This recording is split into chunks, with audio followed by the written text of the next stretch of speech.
我提前结束纽约的季度会，赶回国想给女儿一个生日惊喜。结果刚进公司大楼，眼前忽然飘起一行半透明的字：前方高能，假千金陆曼曼10分钟后要在全部门面前发现合同签错了。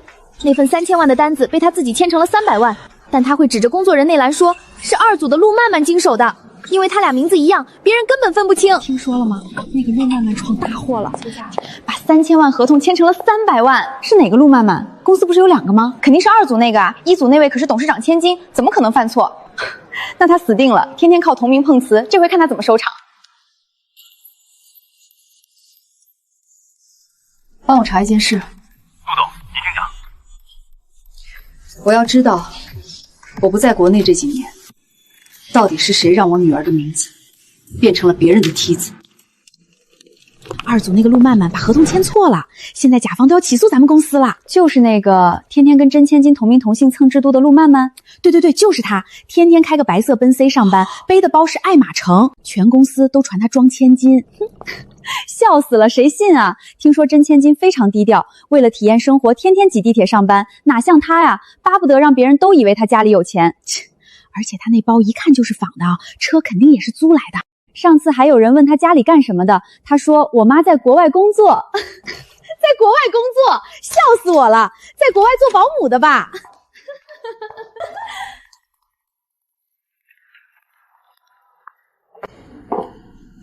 那辆白色奔驰是去年我亲手为我女儿挑的生日礼物，她背的包也是我送的，现在倒成了他们嘴里的赝品。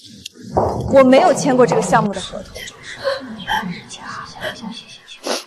我真的不知道怎么会这样。那份合同我昨天确认过的，甲方签章条款金额明明全都没有问题。曼曼，你别急，慢慢说，到底怎么回事？可今天早上再打开一看，惊吓人内栏突然变成了曼曼的名字，3000万的金额也变成了300万。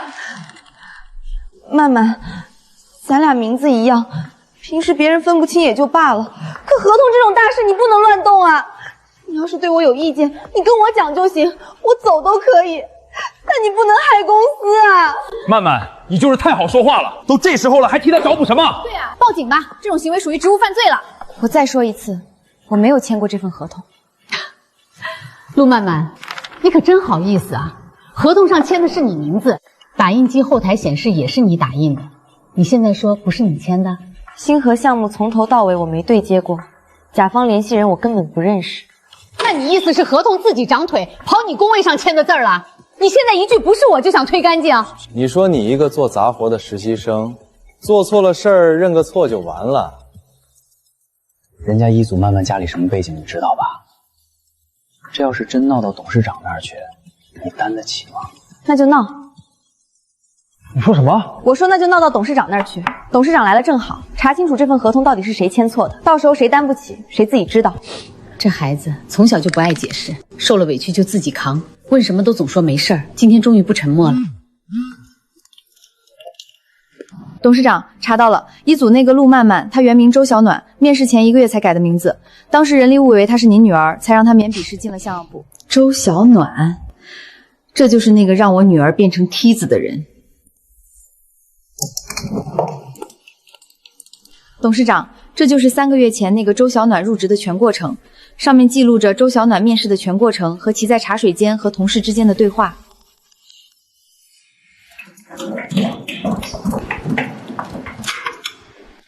董事长交代过，他女儿陆曼曼想要低调实习，正常走流程，不用给她任何特殊照顾。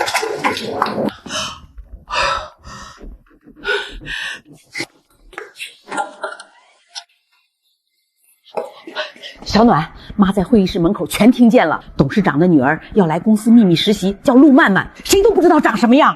陆曼曼，你大专毕业换了3份工作，没有一份干满1年的，这下妈给你找到工作了，还不赶紧抓住？公司里没人见过他，你只要顶了他的名字进去，谁会发现？妈，你说的对，我要抓住机会。你叫陆曼曼？对。你这学历、工作经历也……家里人说让我先试试，不行再安排别的地方。董事长千金说的家里人不就是董事长吗？这简历明显是随便填的。算了，多一事不如少一事。曼曼，你这车是最新款吧？不清楚哎，朋友的车我借来开几天。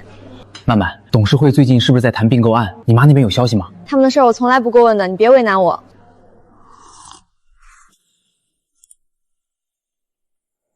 每一句都没有承认，也都没有否应，全让别人自己补全。周小暖真是个聪明人。陆董，您怎么来了？也没提前说一声。路过，把项目1组和2组的评分表调出来，我看看。好的好的，陆小姐的表现非常出色，项目交付率很高，客户满意度也高。您看，团队里人缘也好，上个月全团队都一致投票选她为优秀员工。听说2组也有个叫陆曼曼的，她怎么样？2组那个，她也还可以，就是性格稍微有点内向，跟同事之间关系处理的不太圆融。能力嘛，基础是有的，但毕竟年轻，还需要多历练。是吗？那我怎么看上个月她绩效是第1呢？这个嘛，评选不光是看绩效，综合影响力也很重要。而且她最近还把一份重要合同弄错了，幸亏陆小姐及时发现。陆总您放心，这件事绝不会牵扯到陆小姐身上，我们内部已经在处理了，该追责追责，绝不会让真正优秀的人受影响。陆董，您看，您还有什么指示？没什么，你们处理，我等着看结果。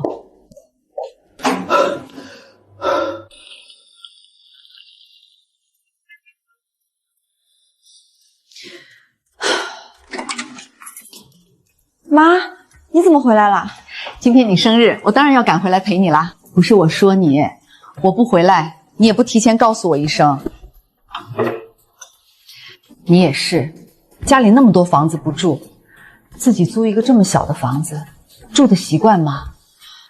卡里的钱怎么都没有用？妈妈，我想靠自己努力嘛。这里住着挺舒服的，还有超级爱你哦，给我做了这么多好吃的。好，就你嘴巴甜，快尝尝妈的厨艺，有长进没有？许了什么愿？说出来就不灵了。曼曼，工作最近还好吗？挺好的。我最了解我的女儿，她从小到大都很懂事，摔了膝盖说没事，发烧39度说睡一觉就好了，被人抢了竞赛自卫说算了，明年再参加。她从来不说不好，凡事都自己扛着，总怕说了让我担心，但这不代表别人可以随便让她受委屈。公司的事儿我已经知道了，为什么不告诉我？如果告诉你，全公司都会知道我是谁了。然后呢？然后我就永远都是董事长的女儿陆曼曼。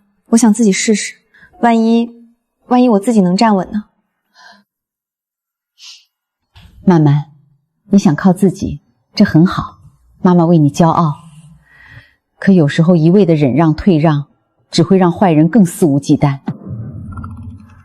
你要记住，善良是需要棱角的，你退一步，他们不会觉得你是好人，只会觉得你好欺负，还能再退。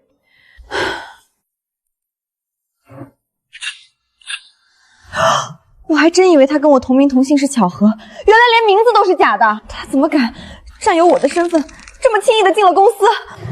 还有这次合同的事儿，你放心，妈妈一定会给你讨回公道。通知下去，下周组织公司年会，所有员工必须参加。好的，陆董。那今年的年会主题是？表彰最佳员工升总部。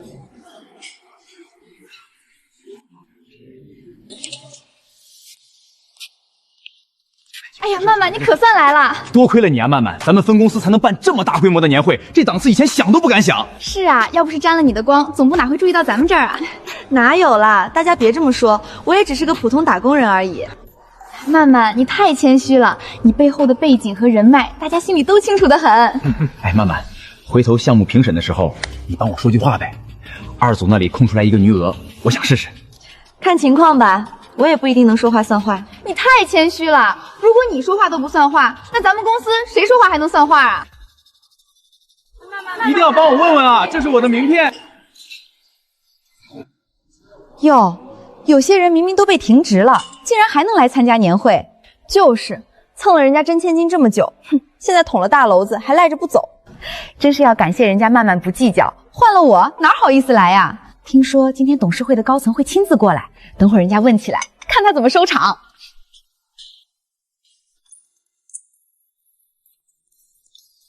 各位晚上好，今年我亲自回来开年会，一来是为了看看大家，二来也是为了宣布分公司最佳员工升入总部的余额。那么我们也不废话了，就直接公布董事会最终商议决定的名单。曼曼，肯定是你，这还用说吗？除了他，还有谁能拿这个绝额？曼曼，等会儿上台发言，记得提一句咱们项目部啊。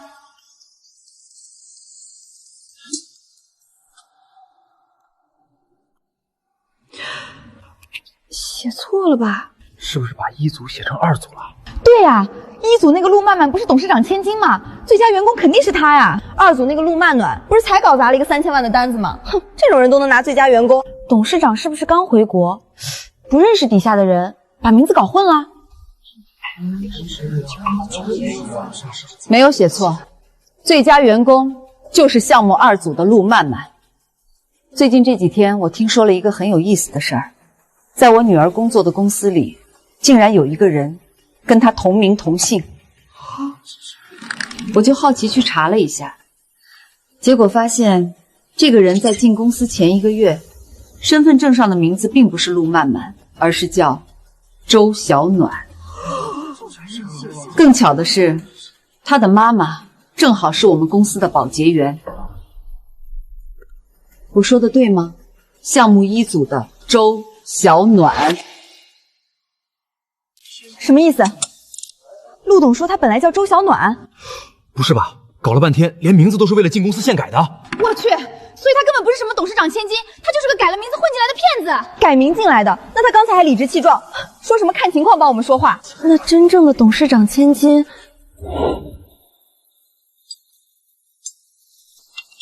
是2组的陆曼曼，2组那个才是真的。我靠！我之前为了巴结周小暖，还当众讽刺过他碰瓷真千金，说他背假包。怎么，都没话说了？刚才不是还聊得很热闹吗？我改名字又怎么了？户籍管理法里哪条规定说我不能改名？改名进公司难道犯法吗？而且，我从头到尾亲口说过我是董事长千金吗？你们哪个人亲耳听见我说过我是陆董的女儿这几个字儿？仔细想想，他好像确实没在大庭广众之下承认过。对啊，那天聊到他车是新款，他还说是借朋友的，都是咱们自己私底下传的。难道真的是咱们想多了？他自己从来没认过这身份，咱们还能告他骗人不成？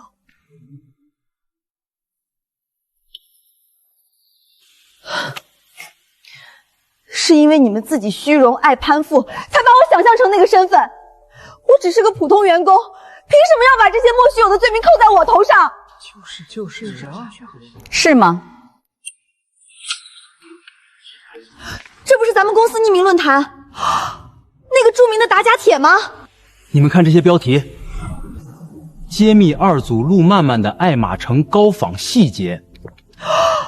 当时这个帖子把2组陆曼曼骂得可惨了，全公司都以为发帖人是真千金本人。既然你说你没亲口承认过，那我就帮你回忆一下。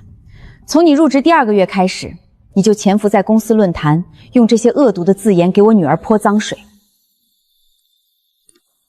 你故意发这些模糊不清的照片，在帖子里疯狂暗示她是冒牌货，说她蹭你这个真千金的热度装清高。你是在用舆论杀人。谁知道这帖子是不是你们伪造的？你是董事长，这公司都是你的，你想伪造一个 IP 地址栽赃我，还不轻而易举吗？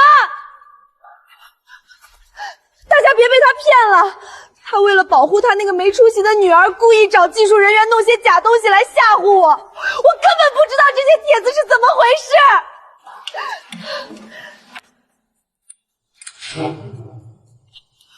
快看，那是公司的消防楼梯间，显示是3个月前面试那天。妈，面试过了。这个董事长千金的身份简直太好用了。那你好好干，可千万别露馅了。要是被发现你是冒充的，咱俩都得卷铺盖走人。放心吧，这种千载难逢的好机会，我可得好好利用。只要我不说，谁能想到堂堂董事长千金会来底层实习？还说没承认过，这录像里每个字都是铁证，利用真千金的名头招摇撞骗，这心机也太深了。录像放完了，周小暖，这就是你说的，从没亲口承认。原来那些帖子全是他发的，呸！这一招贼喊捉贼玩的真溜啊！真恶心！他竟然一边在论坛上匿名发帖泼脏水，拼命骂曼曼是冒牌货，一边还在公司大群里装模作样的替曼曼说好话。搞了半天，咱们全被他当枪使了，被一个保洁的女儿耍得团团转，咱们还跟傻缺一样替他冲锋阵阵。想起他那天故意显摆，说什么家里有人在国外，还说家里人不让他高调，我还真信了，觉得她就是董事长的亲女儿。什么温柔大度，现在看来全他妈是装出来的，这心机也太深了，简直让人后背发凉。哎，等会儿，既然连身份和人品都是假的，那这么说，上次搞砸合同，把3000万签成300万那个事儿，不会也是他故意陷害陆曼曼的吧？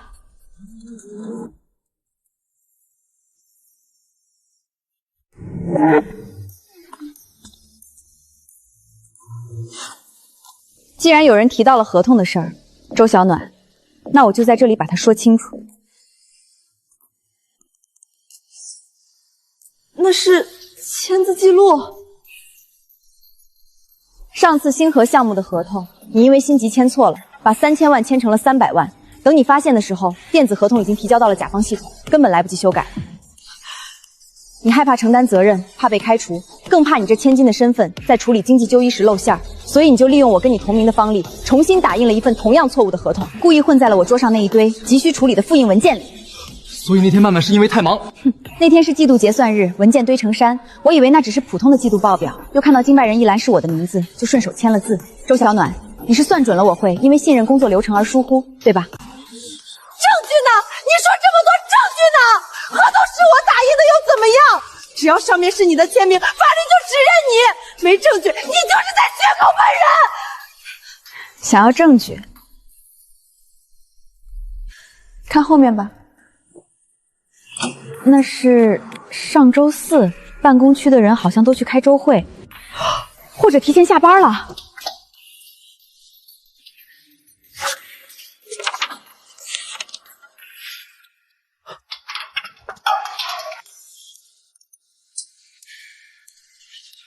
周小暖，这张脸你应该很熟悉吧？他是我们公司的保洁员，也是在这家公司工作了3年的老员工。当然，他还有一个身份，就是你周小暖的亲生母亲赵桂芬。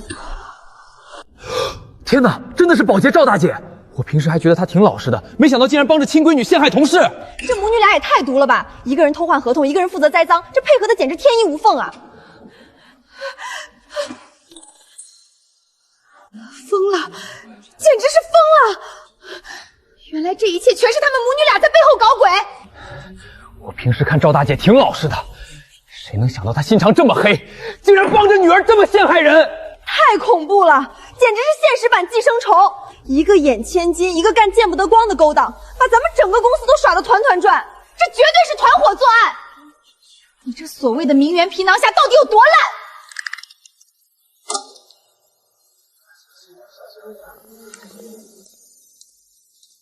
你是周小暖吗？周小暖，接到报案，你涉嫌诽谤诬陷、伪造文件、盗用他人身份信息，证据确凿，请跟我们走一趟。离他远点，知人知面不知心，太恶心了！赶紧带走吧，留在公司就是祸害。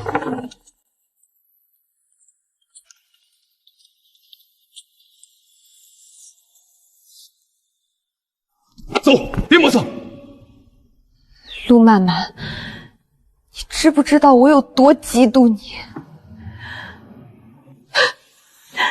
凭什么你命就能这么好？有个当董事长的妈，你这辈子什么都不用愁。你站在这里说你要靠自己，你以为你真的靠的是自己吗？你有当董事长的妈，这就是你最大的底气。你站不稳也有人接着你，可我呢？我这种人摔了就是摔了，身后空无一人，没人会接我。你根本不懂我们拼了命往上爬，却随时坠入深渊的感觉。你口口声声说你只能靠自己，说我命好，可你真的看清过你身后的人吗？你妈赵桂芬每天早上6点半就到公司，跪在地上一块砖一块砖的擦。你每天早上7点40踩着点进公司，从她身边走过去。为了你那所谓的千金面子，你从来没有停下来跟她说过一句话，甚至连一个眼神都没给过她。我想起来了，确实好几次看见周小暖故意绕开保洁赵大姐走。原来那是她亲妈，她竟然装不认识，心肠是有多硬啊！你考不上本科，是你妈省吃俭用，四处求爷爷告奶奶，托人给你找了专科读。你找不到工作，是你妈在打扫各个办公室的时候，卑躬屈膝地帮你想方设法打听招聘信息，哪怕她打听到的信息是错的，哪怕她给你的路是歪的，但她一直都在拼了命地为你考虑，想把你举得更高一点。周小暖，你说你只能靠自己，其实你走到今天这一步，每一步都有人在你身后接着你，只是你嫌那双手太脏，嫌那个接住你的人地位太卑微。走吧。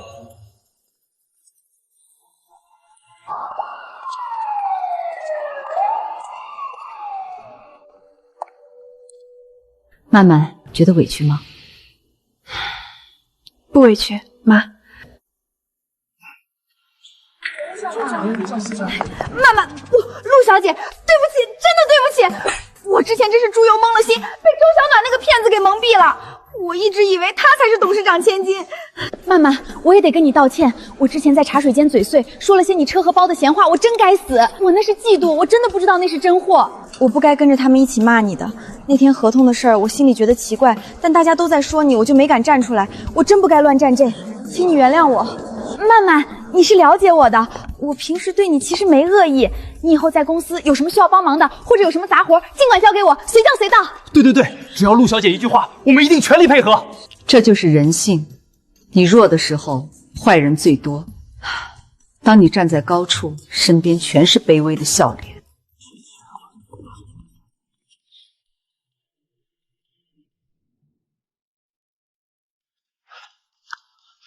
董事长，对不起，都是我办事不力。从周小环入职时的背景调查，到这次合同出问题后的责任认定，我们管理层一层一层都没有核实清楚。刘总这回是被周小环坑惨了。他那是被坑吗？他那是看人家有背景就忙着巴结，连基本流程都忘了。是我失职，才让周小暖这种小人钻了空子，让陆小姐在公司受了这么多本不该有的委屈。陆董，我代表分公司全体管理委向您诚恳道歉。你该道歉的人不是我。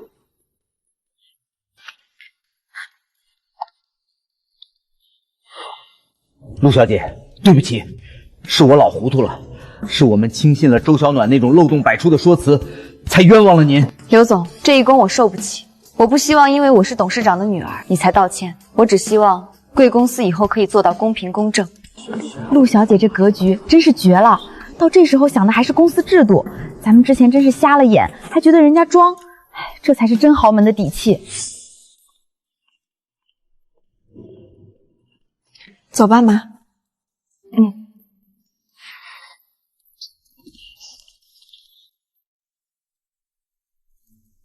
怎么了？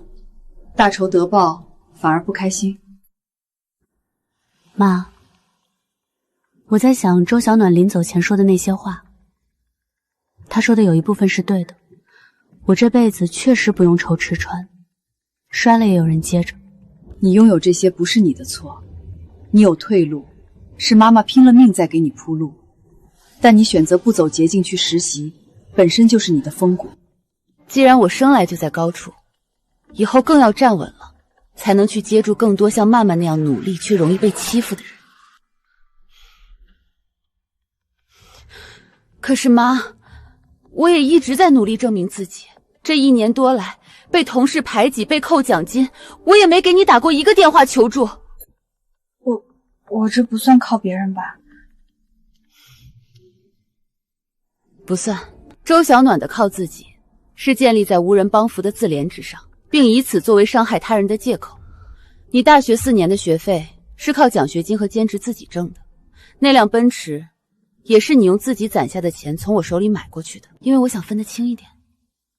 入职这家公司也是你隐瞒身份，自己投简料，层层面试进来的。真正的独立是在有退路的时候，依然选择赤手空拳去拼搏。你做的比我想象中更好。在这家公司实习期间，我从来没给你提供过任何职场帮助。你拿到的绩效第一，谈下的每个项目，都是靠你自己努力得来的。他说的确实是对的，我不需要担心生计，我有退路，这些是他没有的东西。你有这些，可你不欠他的。出身是命，选择是人。他可以羡慕你，但不能因此偷走你的身份，更不能为了掩盖错误让你背黑锅。弱小不是作恶的挡箭牌，他比你难，但不代表他可以伤害你。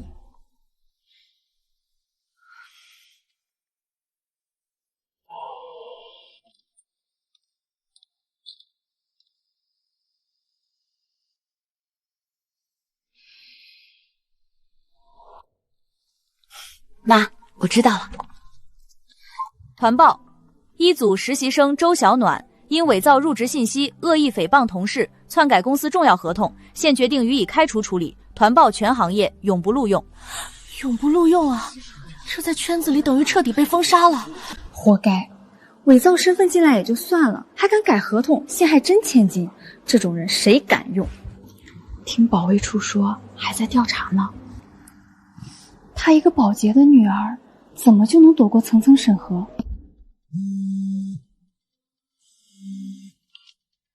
我是陆晴，查了周小暖的手机和电脑，她和一个人频繁联系，对方是刘明。谁？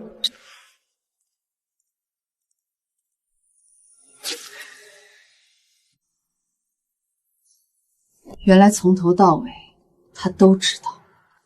刘明现在正在小会议室等您签季度报表。既然他这么喜欢演戏，那我就陪他演最后一场大的。走，去见见这位忠心耿耿的刘总经理。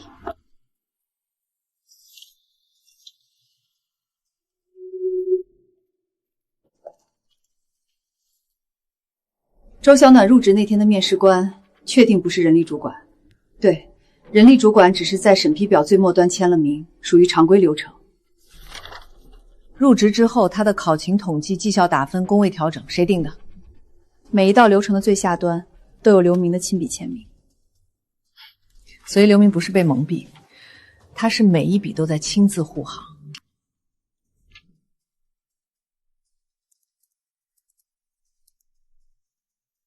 晚上11点40分，刘明在深夜独自签了发。按照常理，这种重额合同应该在办公时间召集项目部复核。他不仅没拆穿，还一直在配合他演戏。他想借周小暖的手把我女儿赶走，好继续当分公司的土皇帝。豺狼。刘明，既然你这么爱玩电子金章，那我就送你一份你绝对签不下去的惊喜。监控拍到了赵桂芬，但查遍当晚系统日志，找不到刘明调合同的痕迹。系统日志干干净净，这本身就是最大的不正常。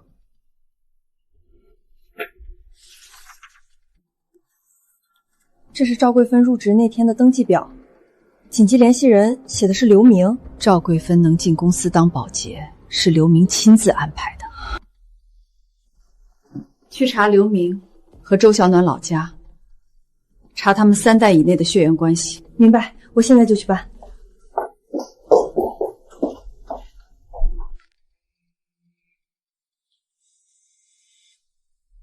刘明不是提携乡亲，他是周小暖的亲舅舅。亲舅舅，有意思。刘明，你为了给亲外甥女铺路，不惜拿我女儿当垫脚石。这出就此收效的戏，我会让你演到倾家荡产。李主管，我查到了一个关键线索：周小暖入职时的紧急联系人是分公司的总经理刘明。刘明是分公司一把手，如果属实，案件性质就变了。不只是亲信，他们是亲属。这极有可能是团伙内部作案，涉及严重违纪和内部欺诈，我们会启动内部调查程序。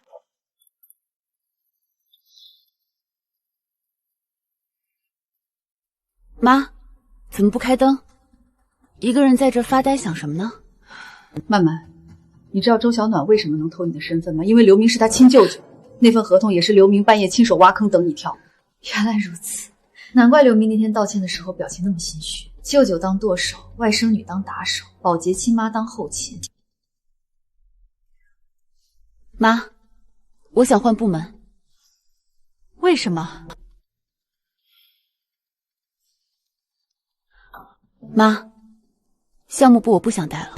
怎么，觉得受委屈了，还是怕了那些风言风语？不是怕，而是那个地方从根子上就已经烂掉了。周小暖走了，但只要刘明还在，这种事就不会断。在那儿努力工作比不上会演戏。既然决定要走，你想去哪儿？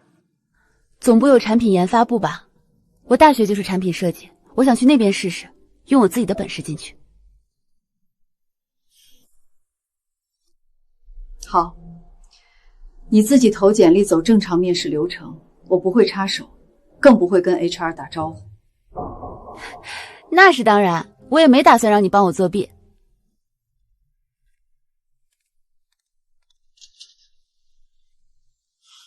妈，谢谢你。谢什么？谢我没给你开绿灯。谢谢你没有直接把我调到总部去。谢谢你还让我有自己投简历的机会。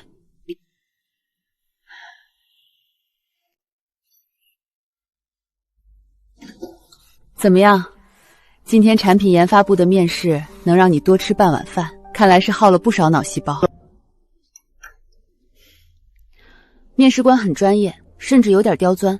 他们连续问了3个关于产品架构和材料逻辑的专业问题。难住你了？没，都答上来了。你觉得能过吗？看你的表情不像有100%的把握。不知道，跟我一起面试的男生带了作品集，我什么都没来得及准备，视觉冲击力上输了一截。那你就这样等着被刷下来，承认自己准备不足，然后眼睁睁看着名额被拿走？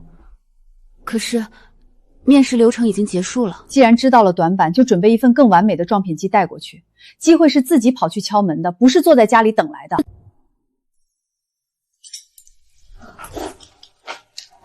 这才是我陆晴的女儿。录取名单出来了，是那个带作品集的男生，叫林宇。那个叫陆曼曼的呢？他专业面试不是挺强的吗？名单上根本没他，看来没背景没准备，光有脑子还是不行啊。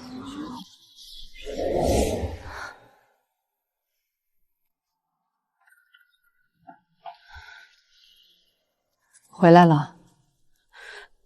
没选上。他说我专业能力没问题，论设计方案我是全场最好的。那问题出在哪儿？他说我团队协作经验不足，说我性格太毒，承受不住总部的快节奏。你觉得他说的对吗？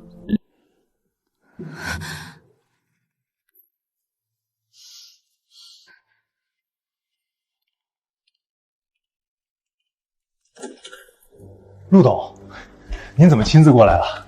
路过，正好看看你们部的招新情况。招了林宇，作品集极其扎实，是个难得的苗子。之前的面试名单里，是不是还有一个女孩子？您说的是那个叫陆曼曼的女孩子吧？陆小姐专业能力确实不错，在所有应聘者里能排进前3，但林宇的风格更适合团队氛围。研发部常年高压，抗压性比技术更重要。陆小姐可能更适合一些平和一点的岗位。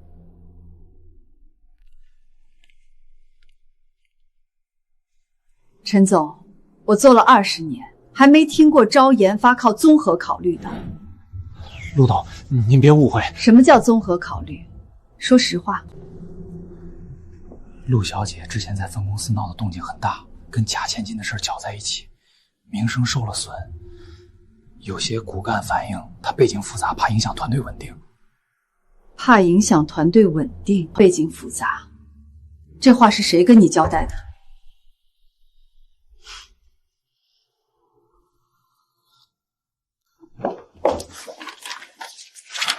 刘明，一个分公司总经理的手伸到了总部研发部。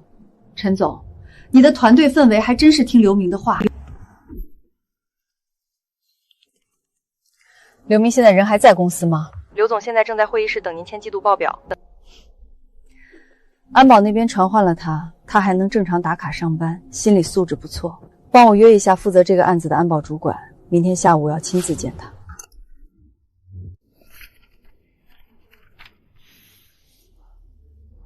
调取了刘明和赵桂芳的通话记录，这半年两人累计通话100多次。调同流程，先走电子审批，然后让周小暖补5纸签章。笔迹鉴定确定是刘明亲笔写的。电子审批方便他深夜抹痕迹，纸质签章让周小院背锅。证据链已闭环，将正式启动内部调查。我要先去见见他，看看他还能不能正常办公。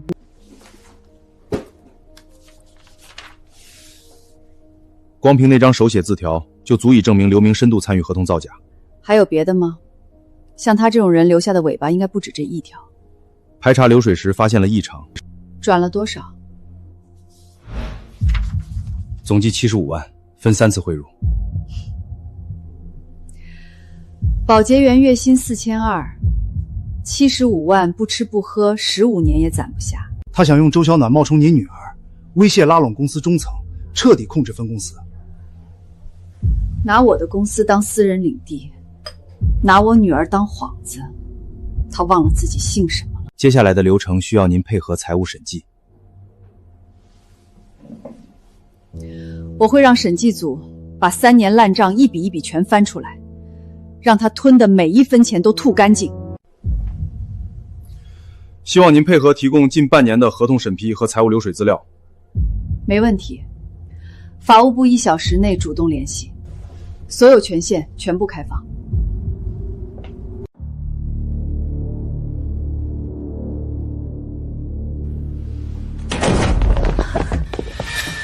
刘明，请跟我们回去配合调查。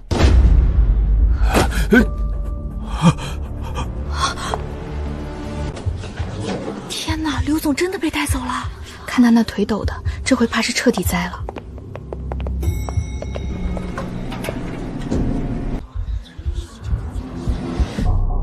正式通告：刘明因涉嫌职务犯罪已被带走调查，即日起停止一切职务。昨天还坐在办公室发号施令呢，今天就成嫌疑人了，这风向变得也太快了。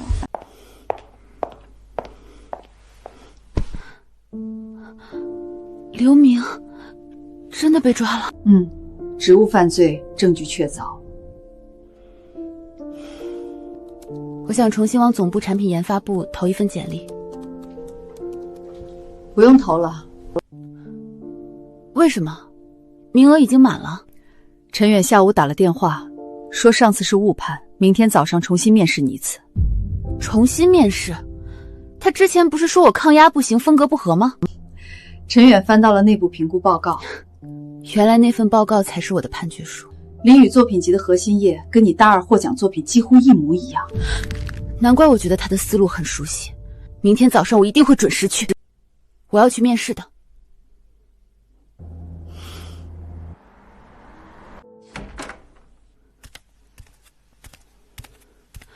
妈，我今天下午去面试。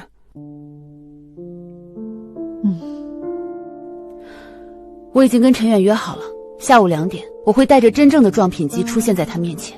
原本属于我的东西，我要亲手拿回来。去吧。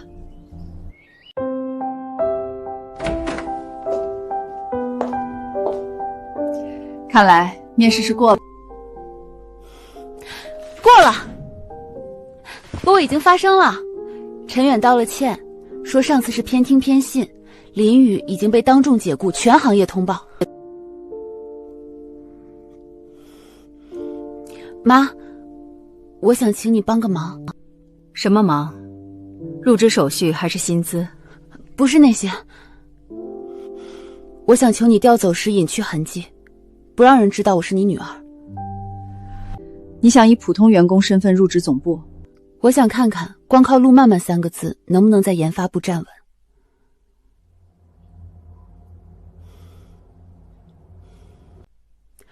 只要我一句话，你得到的资源别人10年也摸不到。明明有捷径，为什么要选最难的路？我曾以为只要够努力，别人自然就会看见我的能力。有时候环境比努力更重要。我想去一个干净的地方重新开始，在那里我只是陆漫漫，没有背景、没有标签的普通新人。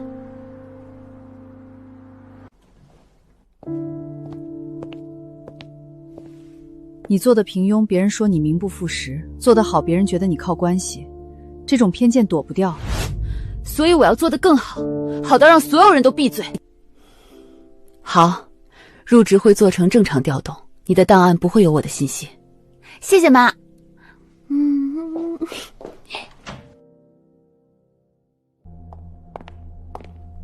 刘明最近情绪很低落，除了律师，他点名只想见你。知道了，开门吧。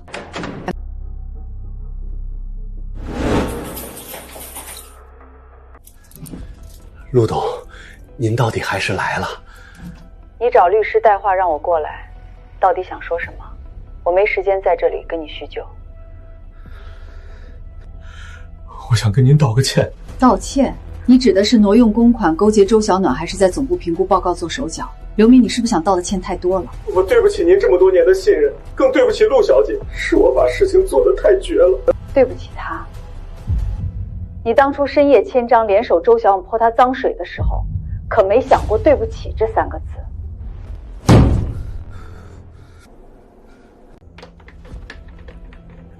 我跟周小暖的妈赵慧姿是亲姐弟，几个月前她哭着求我拉扯一把。听说陆小姐要来分公司实习，当时我脑子汪的一声就动了歪心思。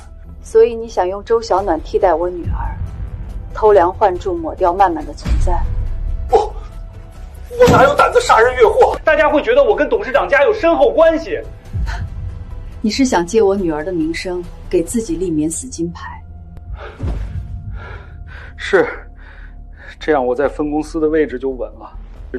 抹掉背景调查痕迹，就是为了让他做你在分公司的提线木偶。是，我以为能掌控全局，可我忘了真金终究不怕火炼。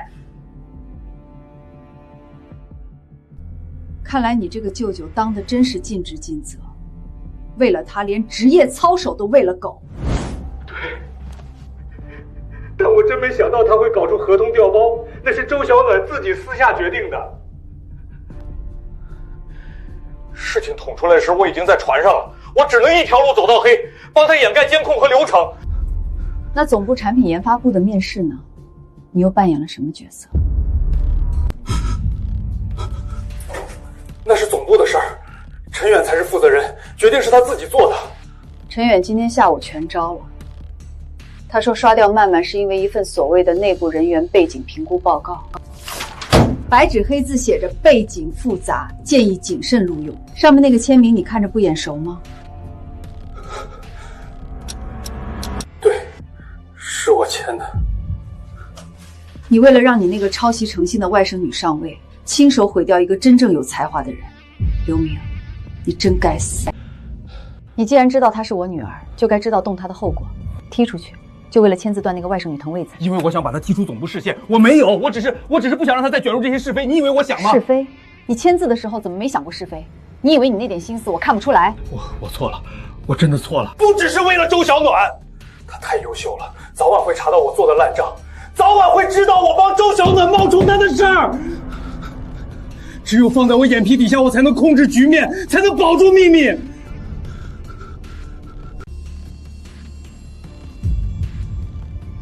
控制局面，刘明，看看你现在的处境，你控制住了吗？没有，我慢慢结束。陆董，我欠你女儿一个正式道歉，如果以后还有机会的话，以后再说吧。你现在的以后应该在监狱里。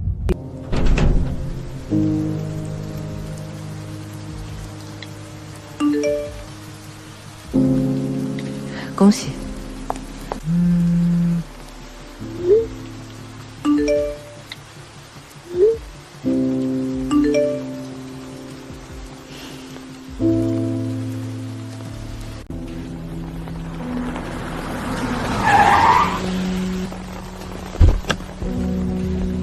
走吧。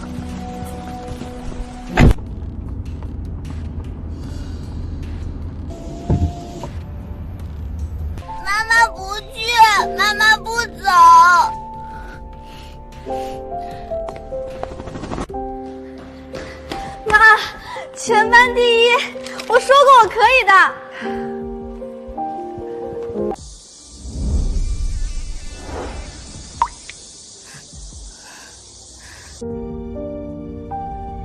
曼曼，你从来都不是谁的梯子，你就是你自己的光。小姐这回在研发部站稳了脚，看来是真的不需要咱们在背后操心了。她从来都不是那种需要我一直张开羽翼庇护的孩子，她跟我一样，骨子里傲得很。她只是需要一个干净公平的地方站稳，至于那些想把她当阶梯的烂人，动了歪心思就注定要摔下去。那位置烫手，没那本事可接不住。没真本事，更没赤诚的心。但我女儿，她两样都有。就在这儿停吧，我想走2步。陆总好。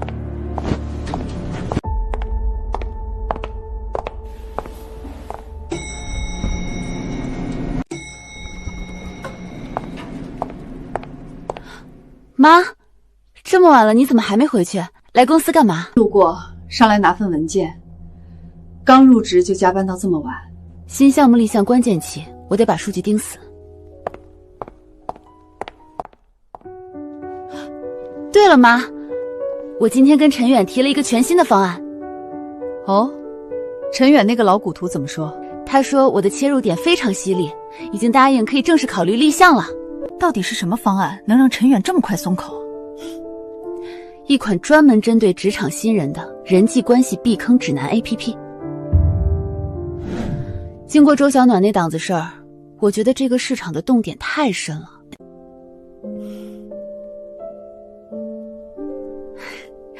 妈，我先回去了，你也早点回家，回头见。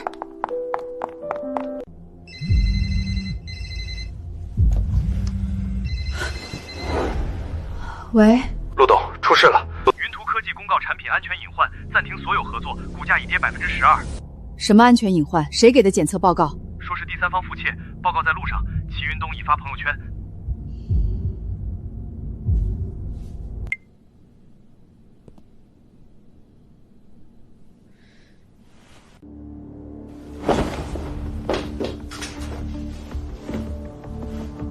检测机构叫安松科技，成立不到4个月，法人代表赵桂兰。咱们自己的检测报告呢？内测数据全过了，但我重新跑源代码审计时发现了问题。有人在我们交付给云图的版本里埋了一个后门。代码库的访问日记调出来，谁在交付前那3天动过代码，一个一个查。已经在调了，数据量大，还在跑。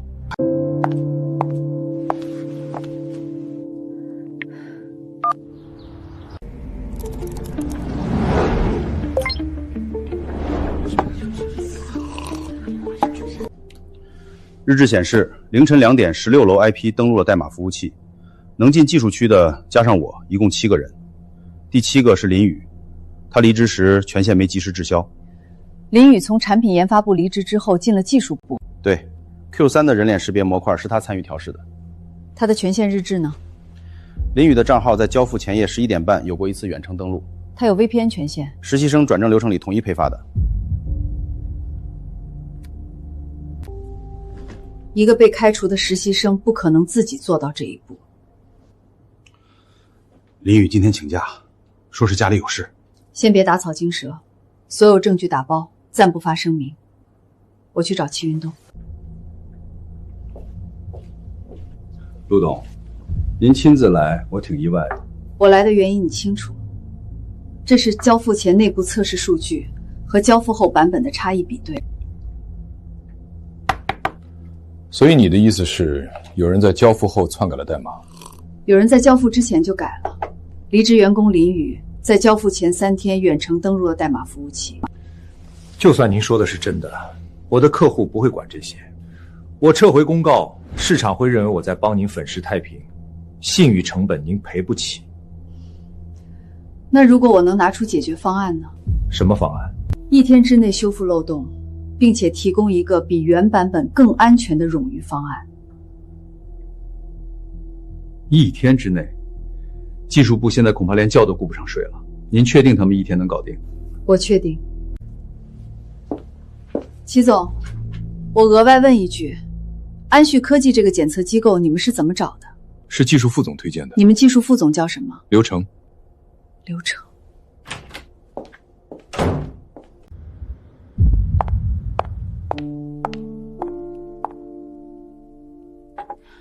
你凌晨3点出门，早饭都没吃，手机2个未接都没回。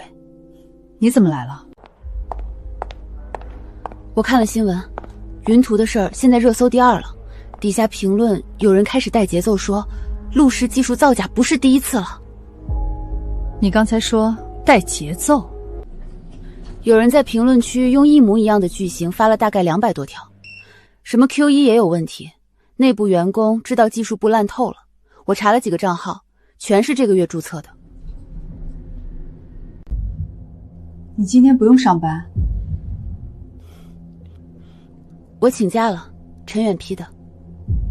你有什么事儿？这是一套分布式容灾系统架构图，核心是原系统没有冗余见证模块，昨晚看见新闻就重新改了，技术底层逻辑是通的。你什么时候开始研究 Q3 项目的？入职第3周做竞品分析时看的云图白皮书，当时顺手推了一套雏形，昨晚看见新闻就重新改了。我不是来替你解决问题的，我准备好了。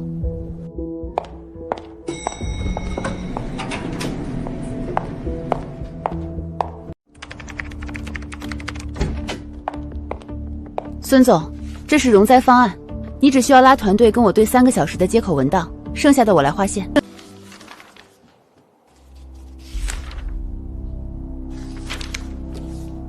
这套方案柔和度太高，原 Q3 模块的底层逻辑完全不支持这个架构，不需要重写，这里加一个中间层做数据衍渗，信任就能重建。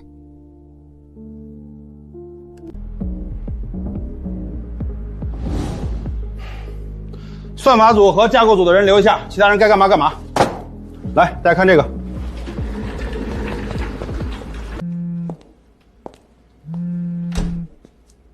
林宇给公关邮箱发了一封匿名邮件，他知道 Q3 后门是谁放的，视频拍到的是刘明，他穿技术部工服在操作电脑。刘明被批捕之后，视频怎么到林宇手上的？你回林宇邮件，告诉他可以谈，但我要见他本人。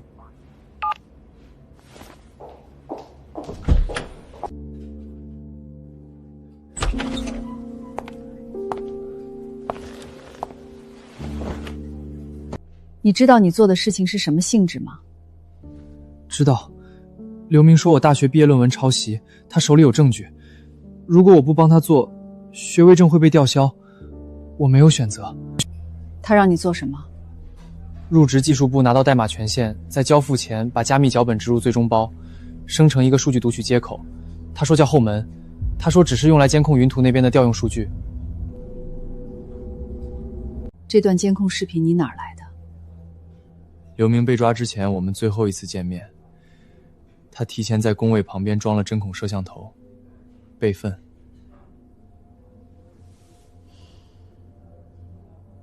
我可以不追究你的法律责任。第一，但你要配合我做2件事：第一，交出所有聊天记录和录音；第二，在云图公开作证，澄清全过程。公开作证？那我以后……你如果还想在这行干下去，现在就站在对的一边。等事情翻过来，再出来说自己是被逼的，没人会信。好，我配合。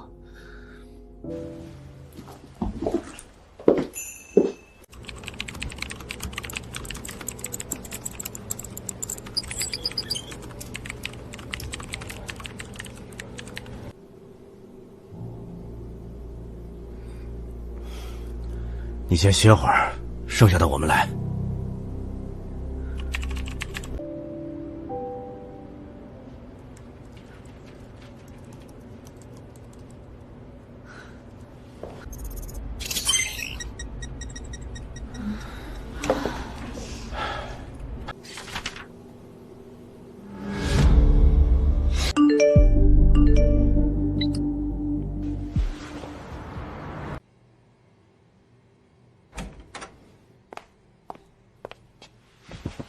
累吗？累。今天在技术部讲架构方案的时候，他们全都听着。没有人知道我是谁，他们只是觉得那个方案是对的。优秀员工是别人评的，但这个方案是你自己长出来的。对。孙长河下午找我聊了聊，他说 Q3 修复还得2个月，一个人顾不过来，想问你愿不愿意以技术助理身份进项目组。他说的，不是因为你自己问他。他这会儿还没下班。喂，你慢慢。你还好？他说让我明天去技术部报道。去吗？去。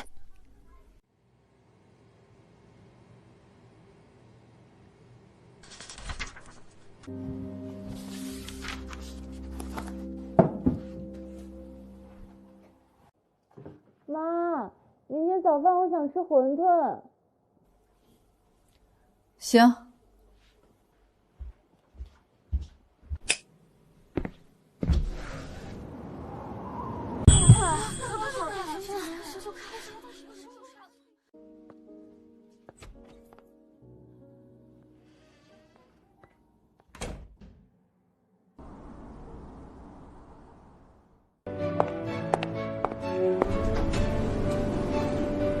陆董，小姐现在的样子真像您年轻的时候。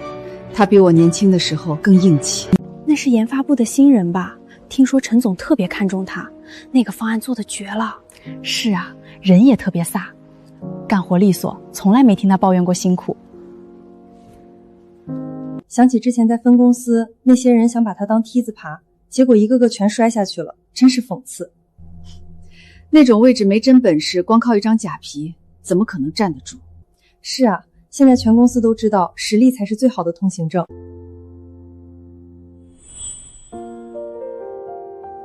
妈，万一我自己能站稳呢？没有万一了。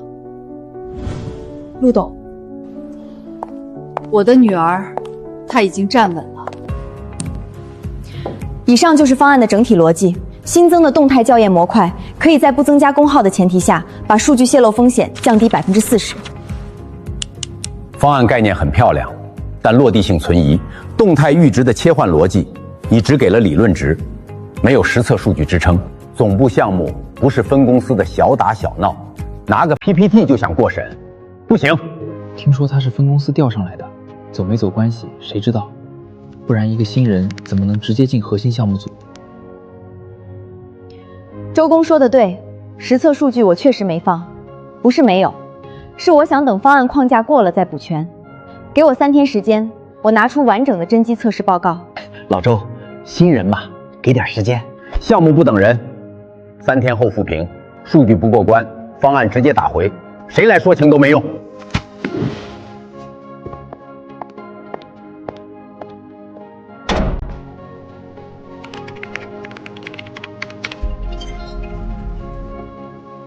还测呢？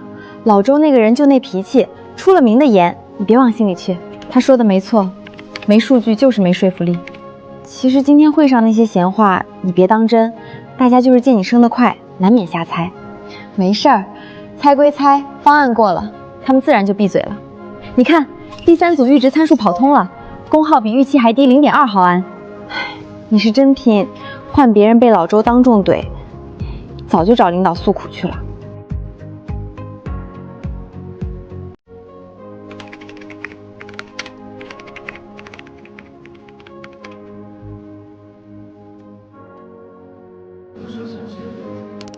这是3天里完成的7轮全场景测试，动态校验模块在极限工况下拦截率98.7%，峰值功耗增加0.3毫安，全部符合项目要求。这是原始测试日志，大家可以随时核对。功耗控制比我预想的好，阈值切换的边缘场景你是怎么优化的？我加了一层预判机制，根据前30秒的负载波动提前调整档位，比实时切换延迟更低。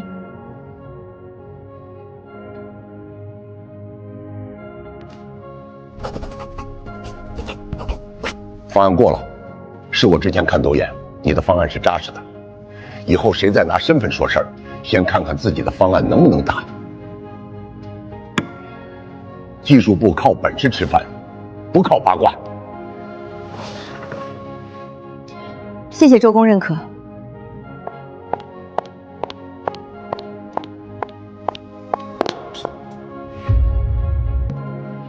刚散会，方案过了，老周没难为你。